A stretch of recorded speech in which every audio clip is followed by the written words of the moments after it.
Good morning विद्यार्थ्यांनो, मी कल्पना पिंपळे आपले सुमन हायस्कूल नंबर 5 तर्फे स्वागत करते। आज आपण इयत्ता 9वी विषय विज्ञान प्रकरण नंबर 15 अन्न स्रोतात सुधारणा पार्ट 2 अभ्यासणार आहोत। मागच्या पहिल्या भागामध्ये आपण पीक उत्पादनाविषयी बघितलेलं आहे आणि आजच्या या दुसऱ्या भागात आपण पशुपालनविषयी अभ्यासणार आहोत। पशुपालन म्हणजे काय? पशुधनाच्या व्यवस्थेला पशुपालन म्हणतात। पशुपालनमध्ये दूध देणारी जनावरे, बकऱ्या, मेंढ्या, कोंबड्या आणि मत्स्यपालन याचा समावेश होतो। वस्तीवाढ आणि राहणीमान सुधारल्यामुळे अंडी, दूध आणि मांसाची मागणी वाढत आहे। त्यासाठी पशुधनाचे उत्पादन वाढवण्यासाठी त्यांच्यात सुधारणा झाली पाहिजे। पशुची शेती। पशुपालनाची 2 उद्दिष्टे आहेत, एक म्हणजे दूध देणारे आणि दुसरे शेती कामात उपयोगात येणारे म्हणजेच नांगर चालवणारे, सिंचन करणारे तसेच भार वहन करणारे पशु पाळण्यात येतात। भारतीय पाळीव पशूंच्या मुख्य 2 जाती आहेत, एक म्हणजे गाय आणि दुसरी म्हैस। पशूंच्या पिल्लांच्या जन्मानंतर त्यांचा दुग्धस्रवणचा काळ प्रारंभ होतो। जास्त काळापर्यंत दुग्धस्रवण कालावधी वाढवण्यासाठी विदेशी जाती जशा की जर्सी, ब्राऊन, स्विस या गायींची पसंती केली जाते, तर देशी जाती आहेत लाल, सिंधी, शाहीवाल। या देशी जातींमध्ये रोगप्रतिकारक क्षमता खूपच जास्त असते। जर या दोन्ही जातींमध्ये म्हणजे देशी आणि विदेशी जातींमध्ये संकरण घडवून आणले तर एक अशी संतती प्राप्त होईल की ज्यात दोघांची ऐच्छिक लक्षणे प्राप्त होतील। पशूंचे स्वास्थ्य आणि स्वच्छ दूध उत्पादनासाठी गायी आणि म्हशींच्या शरीराची योग्य स्वच्छता आणि योग्य निवासस्थानाची आवश्यकता असते। नियमितरित्या पशूंची स्वच्छता करणे जरुरी आहे। तसेच त्यांचे निवासस्थान म्हणजे गोठा हे शेडयुक्त आणि हवायुक्त असले पाहिजे। आहार। दूध देणाऱ्या पशूंची आहाराची आवश्यकता 2 प्रकारे असते, एक म्हणजे त्यांचा आहार की जो स्वास्थ्य टिकवू शकेल आणि दुसरा की जो दूध उत्पादन वाढवू शकेल। पशु आहारात मोठा किंवा वृक्षचारा म्हणजे कुटलेले धान्य जे सामान्यपणे रेषायुक्त म्हणजे फायबर असलेले असते आणि दुसरं म्हणजे समृद्ध की ज्यात रेषा कमी असतात पण प्रोटीन आणि अन्य पोषक तत्व हे जास्त असतात। पशुला एक संतुलित आहाराची गरज असते ज्यात योग्य प्रमाणात सर्वच पोषक तत्व असतात। अशा पोषक तत्वांशिवाय कित्येक लघु पोषक तत्व पण त्यात मिसळण्यात येतात। परिणामी जनावरांचं स्वस्थ राहतात आणि दूध उत्पादनात वाढ होते। जनावरे म्हणजे पशु अनेक प्रकारच्या रोगांनी ग्रस्त होऊ शकतात, त्यामुळे त्यांची दूध उत्पादन क्षमता कमी होते किंवा एखाद्या वेळेस त्यांचा मृत्यू पण होऊ शकतो। पशूंमध्ये बाह्य परोपजीवी आणि अंतपरोपजीवी जंतू म्हणजे बॅक्टेरिया, व्हायरस किंवा बुरशी असतात। बाह्य परोपजीवी जनावराच्या त्वचेवर राहतात, त्यामुळे त्यांना त्वचारोग होऊ शकतो, तर अंतपरोपजीवी जसे की कृमी, जठर, आतडे यांना तर यकृत कृमी यकृताला रोगग्रस्त करतो। संसर्गजन्य रोग बॅक्टेरिया आणि व्हायरसमुळे होतात। अनेक व्हायरस आणि बॅक्टेरियांच्या रोगांपासून जनावरांना वाचविण्यासाठी लस टोचायची असते म्हणजेच लसीकरण करावे लागते। कुक्कुटपालन। अंडी तसेच कोंबडीच्या मांसाचे उत्पादन वाढविण्यासाठी कुक्कुटपालन करण्यात येते.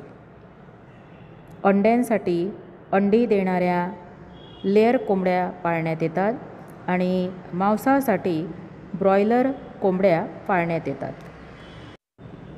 नवीन जातींचा विकास करण्यासाठी देशी जशा की ॲसिल आणि विदेशी जशा की लेगहॉर्न जातीचे संकरण करण्यात येते.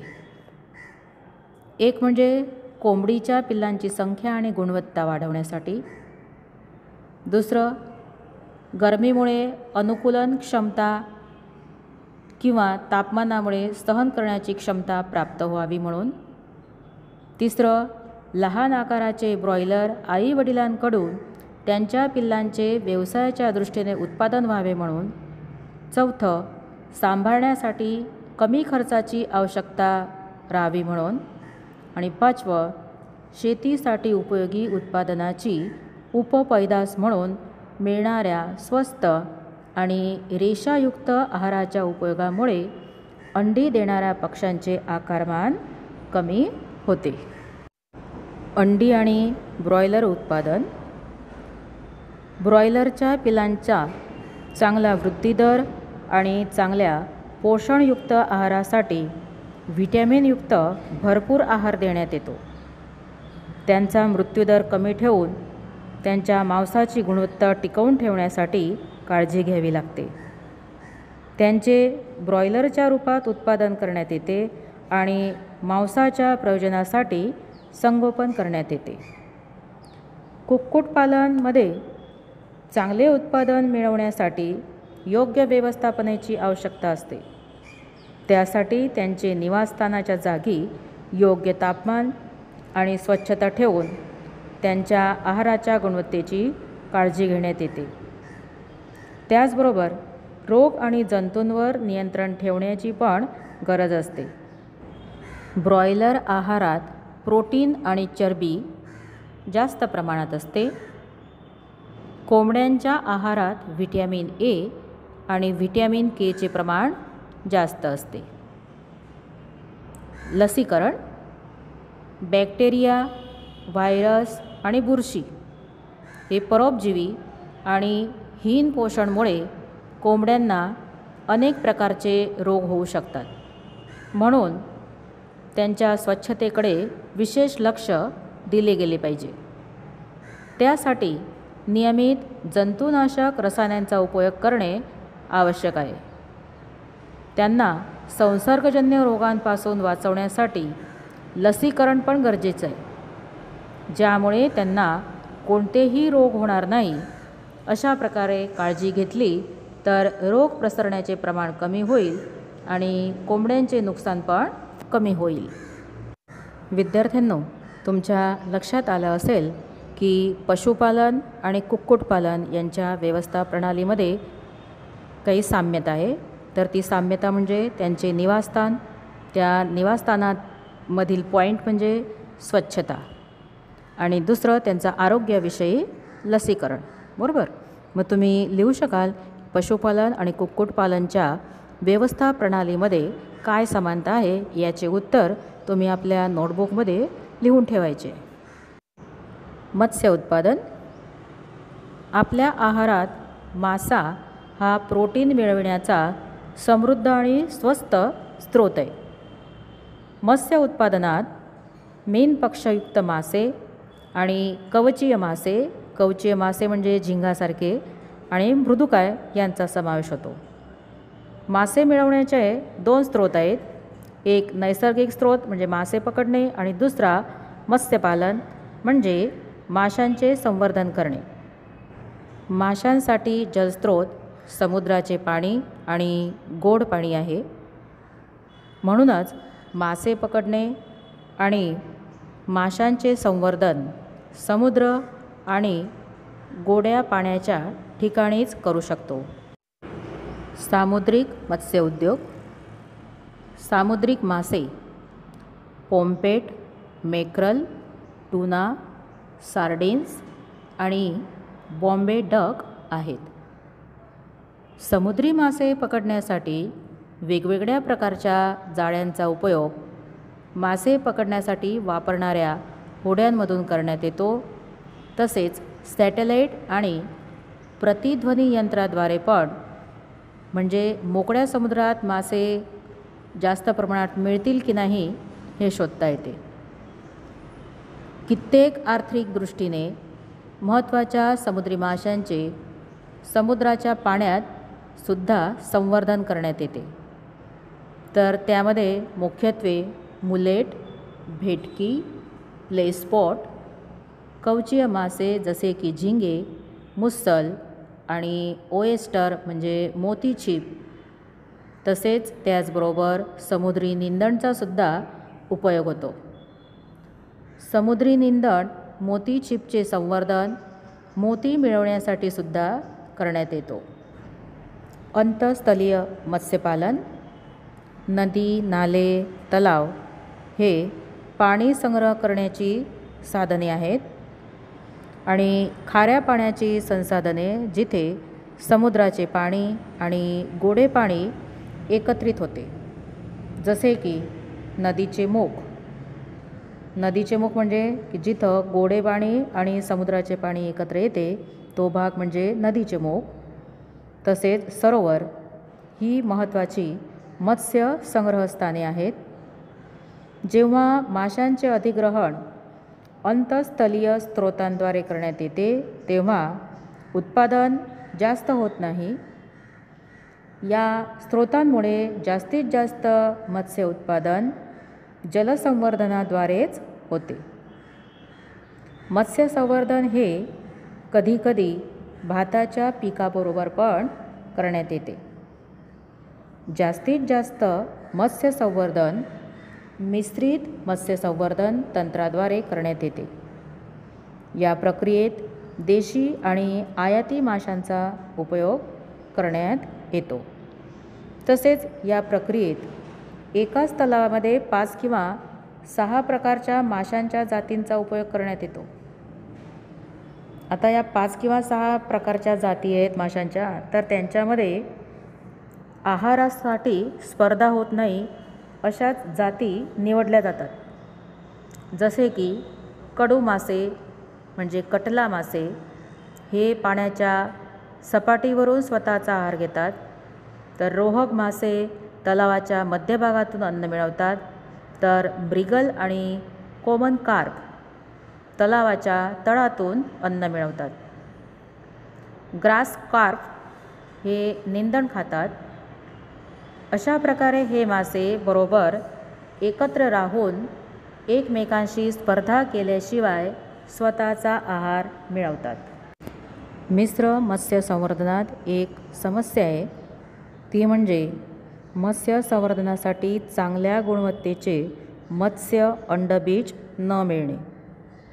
कारण काय, तर काही मासे फक्त वर्षा ऋतूमध्येच प्रजनन करतात आणि या समस्येवर असा उपाय शोधण्यात येत आहे की तलावातच या माशांचे संवर्धन अंतःस्रावाच्या उपयोगाने करण्यात येईल, ज्यामुळे स्वैच्छिक शुद्ध माशांचे अंडबीज प्राप्त होतील।